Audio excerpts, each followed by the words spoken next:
Hello. Today we will talk about theory, law, and principle. When a hypothesis is given, a repeated exposure to experimentation and is not falsified, it increases biologists' confidence in hypothesis.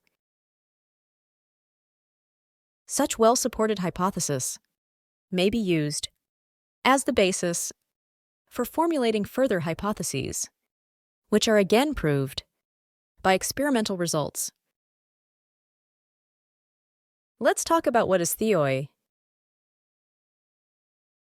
Question is that how theories are formed.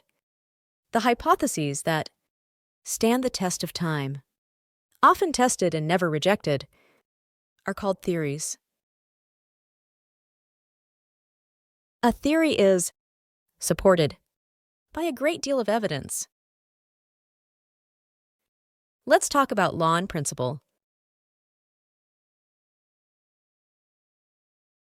Productive theory keeps on suggesting new hypotheses, and so testing goes on.